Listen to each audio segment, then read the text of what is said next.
Ubuzima ni intambara, ivyo wari ubizi? Pawulo yarandikiye Timoteyo mu cete kigira 2 igice ca 4 umurongo w'indwi, aramubwira amajambo 3 akomeye. Aramubwira ngo nagwanye intambara nziza, narangije urugendo, nazigamye kwizera. Ubuzima ni intambara. Iyi ntambara niyo ngomba gushimikako cyane muri aka kanya. Cyane kubw'ubuzima rukristo turahura n'intambara nyinshi zitandukanye, kuko Satani ntiyigwanya, agwanya abamugwanya. Pawulo avuze ngo nagwanye intambara nziza, nimuhave mwibaza ngo yarorohewe. Mbere arabivuga ibyo yaciyemwo vyose. Usomye mu cete kigira 2 yandikiye Abikorinto mu gice ca 11, aravuga ukuntu yarushe, ukuntu yanyotewe, ukuntu yashonje, ukuntu yanswe n'ubwoko bw'iwabo, yanswe n'abanyamahanga, arakubitwa ikimoko, arakubitwa inkoni zisanzwe, arapfungwa, aca mu nzuzi, arara mu kiyaga. Ibyo byose nivyo yaciyemwo bitandukanye, hariho n'ibindi ntashoboye kuvuga.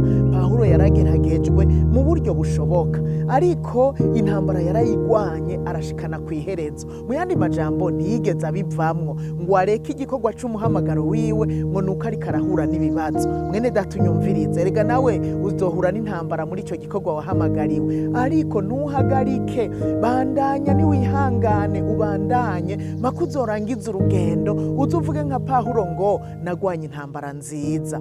Erega avuze ngo nagwanye intambara nziza, ni ukuvuga ko yarishe ikiguzi. Hariho ibintu bibiri natahuyemwo. Icya mbere yarigumije, ikigira 2 ariha indero wenyene ubwiwe n'umubiri wiwe awuha indero.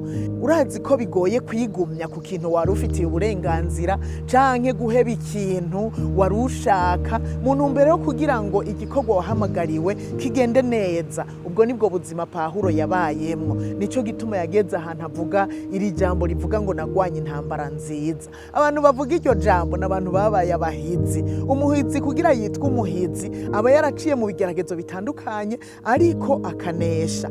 Nshuti mwene data uri kuranyumviriza, nyemerera ndakwibutse yuko ubuzima ni intambara. Igikorwa cyose uri kurakora uyu munsi uzohura n'intambara, na cyane wowe uri kurakora ivy'Imana nkuko natanguye ndabivuga, kuko Satani aragwanya ivy'Imana yuko tubibamwo, yuko tubikora ngo tuzobirangize neza hanyuma tuzoje mw'ijuru. Kora ufise intumbero imwe gusa yo kuzorangiza urugendo amahoro, ukazoraga ubwami bw'ijuru.